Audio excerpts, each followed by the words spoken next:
Welcome to the Economy Magazine at I24 News. I'm Binyamin Tjong-Alvares with today's news from world markets and the global economy. Coming up, as G20 nations meet, China's slowing economy and an upcoming U.S. rate hike remain important factors in any future stability. And the migrant crisis hitting Europe puts additional pressure on the trade bloc. Let's start with the headlines. European Commission officials began debating the option of paying to opt out of a mandatory quota system for accepting refugees. Some Eastern EU states argue voluntary targets allow them to better care for refugees rather than being forced to accept mandatory numbers. Commission President Jean-Claude Juncker is slated to announce a new plan on Wednesday to divide 160,000 migrants across the region. Germany expects to take in as many as 800,000 migrants this year. The German government decided to free up an additional €3 billion for federal, states and municipalities to help cope with this year's record influx of refugees and migrants. More on the migrant crisis following the headlines. Over now to China, which has revised its gross domestic product growth rate for 2014 to 7.3% from the previously released figure of 7.4%. GDP stood at 63.6 trillion yuan, or $10 trillion in the year, down by 32.4 billion yuan from the initial estimate. The revision was attributed to the service sector, the biggest contributor to GDP and one seen as more resilient as heavy industry stutters.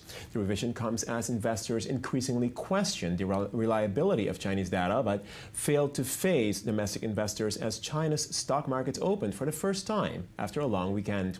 The Shanghai Composite Index was higher in the morning, but closed down 2.5%.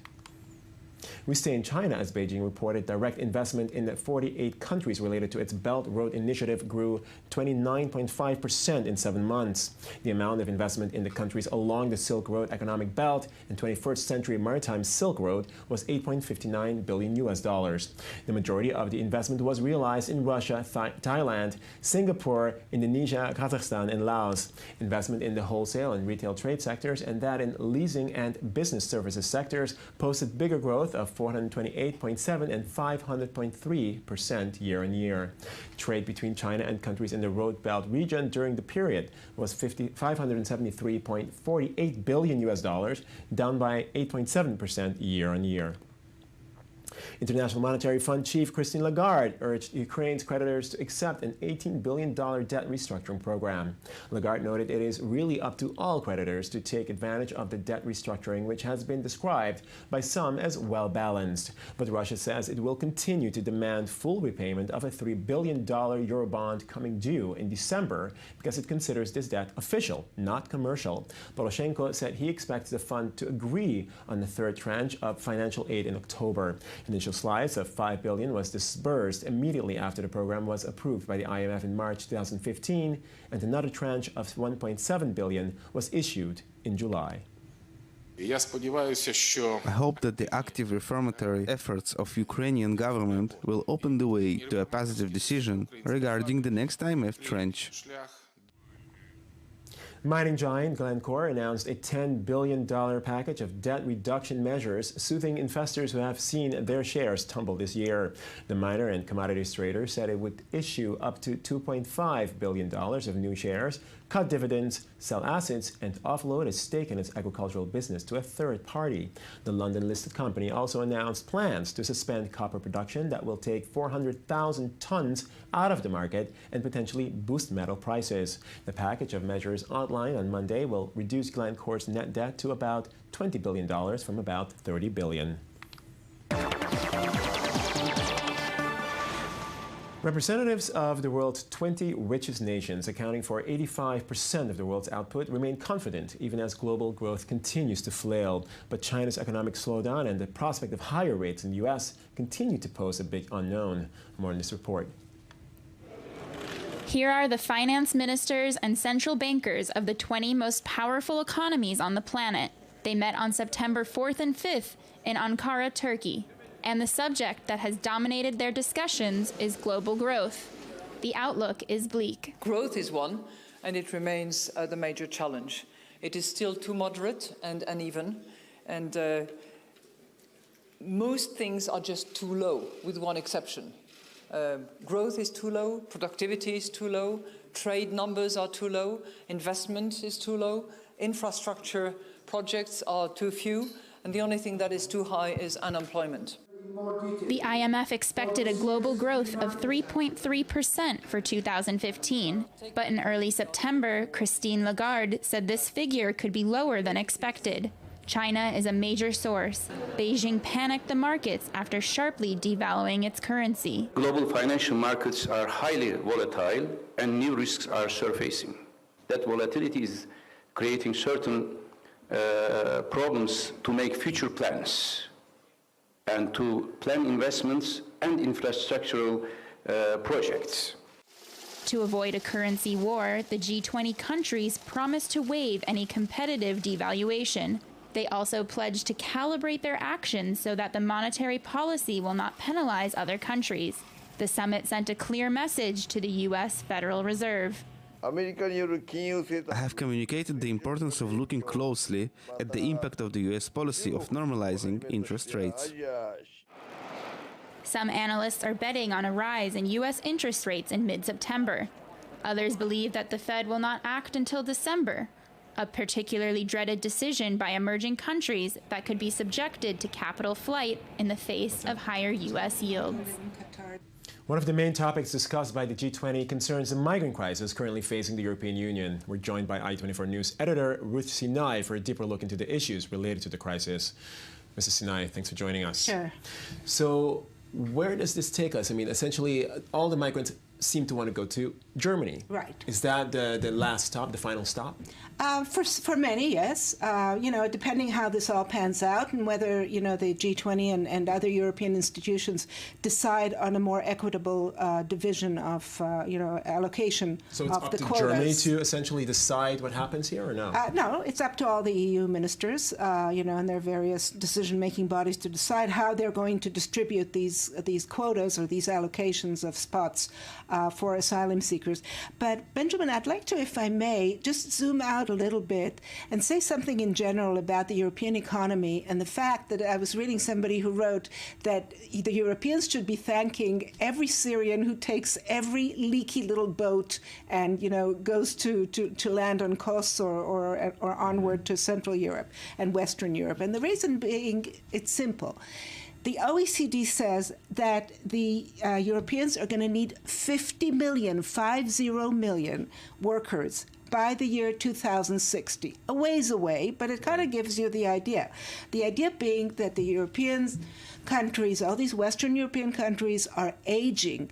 The Italian health minister, I saw her speaking the other day, she was talking about Italy is dying because, the birth rates are so low. Right. And the longevity being what it is. People are retiring, they're not working. Who is going to pay the taxes that are going to sustain these people? This is a major, it could be a major economic boost for Europe. Okay, we're going to continue on that note after this following report. The migrant crisis hitting Europe gained greater exposure following shocking images of a drowned 3-year-old near a Turkish resort beach. But despite a show of goodwill, the financial questions underlying the crisis and the expected absorption of hundreds of thousands of refugees in Europe may require more from the struggling trade bloc than it can handle. Shelby Weiner has the report. The Syrian civil war, now in its 5th year, is becoming the face of what may be seen as Europe's largest migrant crisis. With a massive influx this year, hundreds of thousands of refugees have been flooding European shores. But freedom wasn't waiting. Many countries have capped migration numbers. Violence and uncertainty characterize refugee camps and border crossings. Hungary is miserable. Police is very bad, just like Syrian police. And now, a ray of hope in the migrant plight is emerging from Germany.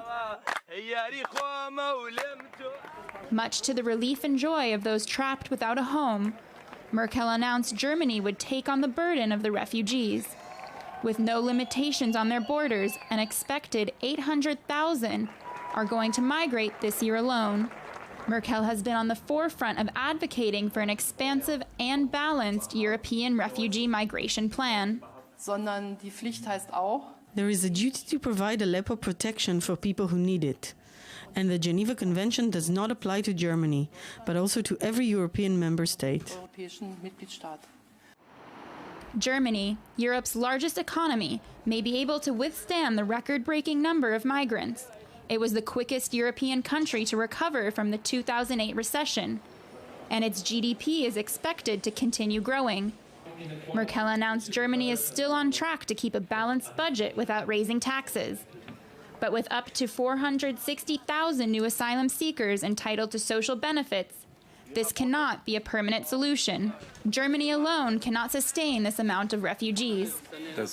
We have a big problem in Germany. I don't need to elaborate on it here. Everyone knows. The German finance minister called for government-focused talks at the International Forum G20. And the country held a great coalition on Sunday to work towards improving the problem. But thanks to Germany's strong economy, the country can manage the increase of people and its necessary infrastructure. On Monday, the government announced an additional 3 billion euros would go to the municipalities to aid the asylum process. The rest of Europe, however, has still been shaken by the recent financial crisis and volatile markets. The growing migrant epidemic could be the breaking point for an increasingly unsteady EU. Over back to you, Ms. Sinai. Regarding the refugee problem, which essentially we talk about money here.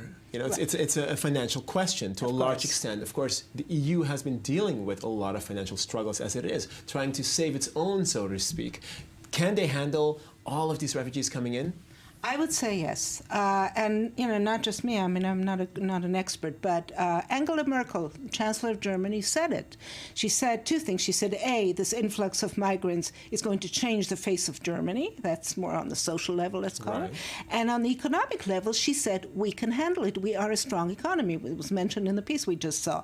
Look, they have allocated $6 billion for the 2016 budget for this. This year, it'll be $10 billion.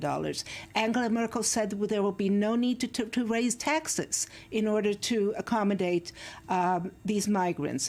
The German industrial leaders today issued a call. They're saying they need 1.8 million jobs by 2020. So, you know, if these people are absorbed into German society, if they're properly absorbed, meaning teaching language and so on, and they then go to work, they pay taxes. This generates revenue. I have various things to say to this. First of all, we've seen this before. I mean, migrants have come in from Turkey, from Morocco, from Northern Africa in general, into Germany, into Holland, into Belgium for years. I mean, it's been at least over 50, 60 years that it's been happening, and they have not been integrated properly. Secondly, there's also the issue of... I disagree. I think a lot of them I lived in Holland. Okay. I lived in Holland. I would say that the authorities haven't done a good enough job integrating them. And then, of course, also there's the issue of Germany. I mean, is Angela Merkel the only one who feels this way? I mean, they're taking in 800,000. And François Hollande also has come out and said, you know, we're going to take in 24,000 migrants, essentially. You know, this is our duty. What about the other leaders? You know, it depends. Hungary's Viktor Orban, you know, is looking at it a totally different way. He's saying, you know, this they're going to erode the Christian nature of Europe. Aren't you worried about that? To which, you know, a lot of European politicians have gotten up and said, you know, the Christian values are taking in people who are in need. I would say, if anything, this is a crisis of values and morality and not a crisis of numbers and economy. And the other thing I think we really need to keep in mind, and I do agree with you, I think, and that's why I said proper absorption, you know, not the way it was misdone, say, in certain of these countries over the last decades. But the thing is that one has to keep in mind, EU alone is 500 million people. Even if they take in 1 million, they take in 2 million, we're not even getting to 1% of the receiving population. I mean, these asylum seekers, let's say we get, you know, we're something at 600 and something thousand applications pending as of now. Let's say it gets to 2 million, okay? It's still only, what is it, less than 1%. 1% would be 5 million. So 2 million would be point, I don't know, I'm bad at this. On a different topic, I mean, there have been people coming out saying, well, you know, why haven't these people been absorbed by countries nearby, by neighboring countries, by the Gulf countries? I mean, they've taken in 0 people. Why do you think that? Look, what do you say to that? Because Gulf countries are a big problem. I mean, they're not, they don't have, the only foreigners living there are migrant workers, a lot of them mistreated and ill-treated. They will never absorb, they don't absorb them into the country. These people are not integrated. They come for a certain period and then go back home, India, Philippines, or wherever. I don't think it's a solution. These are very repressive countries for the most part, and I can't imagine educated Syrian secular people, which most of them are traditional, wanting to go live in these countries, even if these countries would have them. I think they could be far more useful in, writing checks, basically, for these people to be properly integrated in the countries where they're wanted or some people want them. Okay, well, Rutsina, thank you so much for giving us more information regarding the refugee crisis and the migrant crisis facing Europe and how it could actually be a good thing for Europe. Thank you. That concludes our Economy Magazine, your daily source for economic reports at I-24 News. I'm Binyamin Tjong-Alvares. Follow me on Twitter at Tjong-Alvares. Send us your comments via the feedback link and join us again tomorrow. Thank you.